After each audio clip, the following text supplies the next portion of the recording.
Mr. Pro, I'm doing it. More on the beat. Right now, the indigenous people of Biafra, ably led by Nnamdi Kanu, is telling the world that the man in Asoro is an impostor from Sudan. It's not Muhammadu Buhari. So this is the issue we are going to look at right now. Of course, I'm here with Mr. Kalabu. Kalabu, welcome to the program. Thank you very much for yes, Mr. Kalabu, you are welcome. So looking at the evidence available provided by the indigenous people of Biafra, the indigenous people of Biafra is telling the world that the man in Asoro is an impostor from Sudan. What is your take on that? Well, my take is this: the fraud called Nigeria is reaching to its climax to show the world the level of impersonation and fraud that has been meted upon more than 100 million population of indigenous people, including the people of Biafra. Yeah. Now, the issue at hand is this: there is what is called a political decoy. That is, a person appointed to impersonate someone in a political position. That is what is obtainable right now in Nigeria, because the person that is in Asoro Rock now is an impostor. From the evidence and the records available to the public, we can rightly sum it up and come up with a fact of result that will shock the whole world. Let me start from the year 2010. Yeah. There was a period, the former president of Nigeria, Umaru Musa Yar'Adua, when he was terminally ill, the cabals, the Fulani caliphates, they decided to conceal it because they want to maintain power based on the instructions given to them by the British, because the British is steering the affairs of Nigeria in proxy. So in 2010, when Umaru Musa Yar'Adua died, this is the time that they wanted to use an impostor to continue to perpetrate evil on the masses of Nigeria. So at that point in time, Umaru Musa Yar'Adua died. They wanted to replace him with an impostor, but one of our mothers, the late Dora Akunyili, she exposed the plan, and that was how Goodluck Ebele Jonathan became the acting president. So from that 2010, these people, they have been planning, putting things in order in expectation that such eventuality may occur again. So now in 2015, when the late Muhammadu Buhari assumed power, he became ill, and terminally ill, and the sickness that he was suffering from was not disclosed to the public. It was not even disclosed to some relatives or some members of his political family, and also his family, direct family, because there was a record whereby the wife, Aisha Buhari, was refused to see her husband in London. Even the vice president himself, Osibanjo, was also restricted at some point from seeing the terminally ill president. And from record, it is adduced that he was suffering from cancer. So, from all these things, we have evidence that before the 27th of January 2017, when Muhammadu Buhari suddenly falls sick at the presidential villa, and he was taken on the Nigerian presidential jet heading to London, and from record, that presidential jet made a stopover in Casablanca, Morocco, whereby the late president was put on a life support and was taken to United Kingdom on a life support machine. Yeah. So For some weeks, he died because they couldn't resuscitate him from coma. He died. So, at the course of that period, the Nigerian presidential jet was parked at the airport in United Kingdom, whereby taxpayers' money was used to pay for the daily charges. Then when this man died, that same presidential jet left Britain and went to Saudi Arabia. If the Nigerian government or the people handling Aso at this moment believe that what the indigenous people of Biafra is saying from this evidence is false, let them publish the presidential log of that period under discussion. Yeah. That is number one.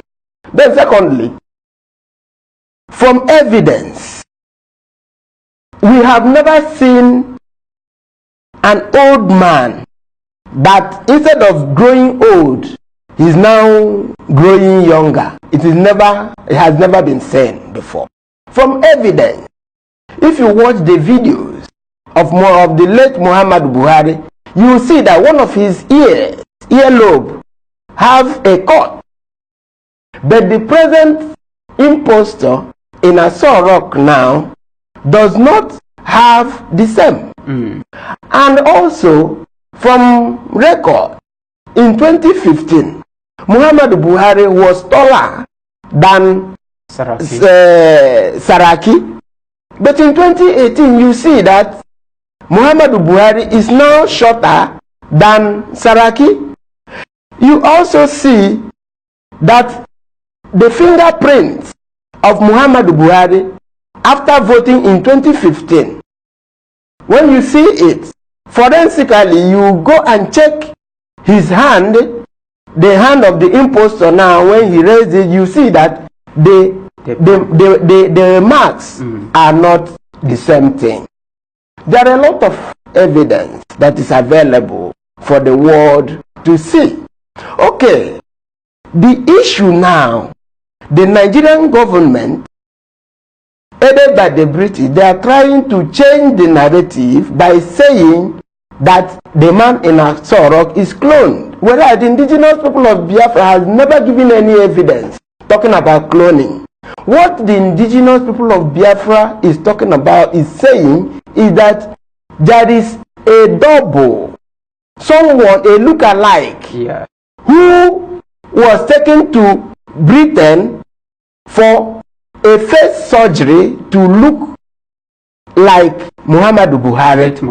Yes. In case if there is any part of the body that doesn't correspond with the late president. So he undergoes a plastic surgery to conform to the reality of Muhammad Buhari. So all these things are evidence whereby if the Nigerian government say that what we are saying is not the truth, they should prove it with forensic evidence, and also with a DNA test. We cannot say that it is, if this, what we are saying is not an impossibility. It has happened before. I will give you a history of the former fascist leader Joseph Stalin in 1922. Joseph Stalin, he had a double called Felix Adayev, who was used to represent Stalin because of his health. The difference here is that at the time of Stalin was still alive, but because of health challenges, and a double was used after using makeup. So in this issue concerning the late Muhammad Buhari is dead and buried, and the person that is in Aso now was employed to impersonate him, and we have found out that they have a specialist on makeup So every event that he must appear, he will be tutored and be given Buhari's mannerism as regards to that particular event. That is the reason why you see at every point in time, the video you see on him will not be long, to just be a short video in order to cover certain things. Okay, right now, another question here is why Muhammadu Buhari did not meet with the world leaders in France? So this is another issue. Even in Poland, what was the issue there? The issue is that there is lies. Why are they lying? If really the person in Aso Rock is Muhammadu Buhari, they shouldn't be lying. He did not attend the World War Armistice event, but they, in France. But they lied that he went. Why are they lying? If there is nothing hidden under the cupboard. The same thing happened in Poland. Okay, now Mr. Kalagu, so looking at this now, people are asking questions, public are asking questions, why Osibanjo did not take over the vice president of Nigeria? Because according to the constitution of Nigeria, when a president dies, then the vice will take over. Why should Osibanjo allow a Buhari's double to run the affairs of Nigeria? The reasons are many. Let me just point out a few of the reasons. Number one, Osibanjo was not aware from the beginning until when the leader of the indigenous people of Biafra exposed this fraud of bringing an impostor to steer the affairs of millions of populations of Nigerians. That's number one. Number two, Osibanjo is under corruption charges.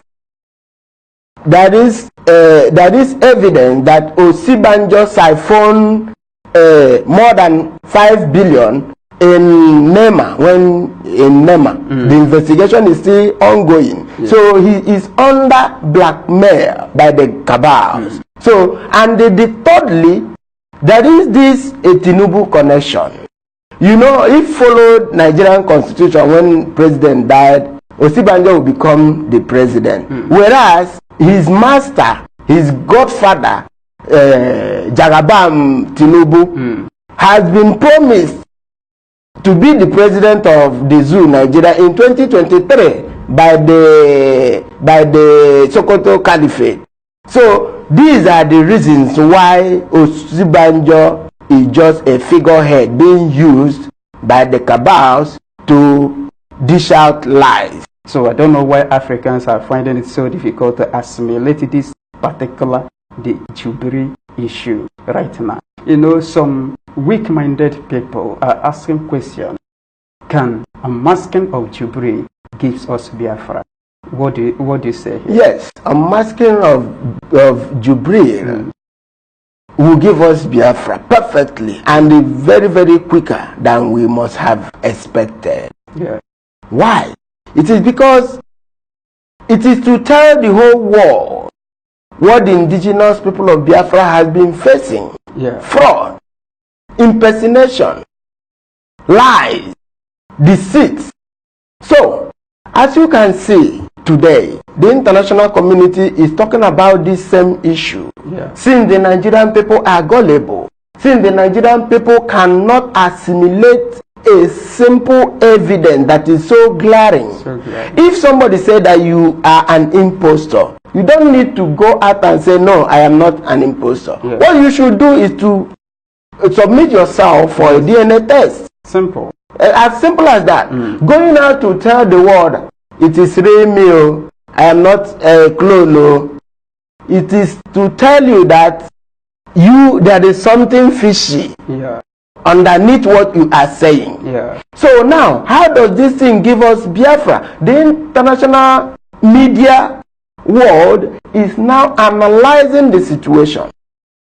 Very soon you will see biologists, educationists coming out to analyze, and that impostor must be arrested and submitted for a DNA test. So as soon as this thing is done, the world will know that the indigenous people of Biafra are a people who abhors lies, fraud, and all this deceit that we are witnessing today. So because of the exposition of this fraud in Aso Rock, it will skyrocket our agitation for freedom, because nobody will like to be in a country where a foreigner will be staring the face of the people as an impostor.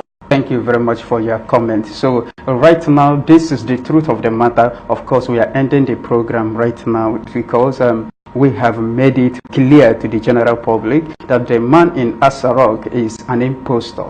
And the leader of the indigenous people of Biafra, Mazen Nnamdi Kanu, and the entirety of IPOB, we are saying that the man in Aso Rock is an impostor. Let him submit himself for a DNA test if he thinks that he is not. So this is what we are saying right now.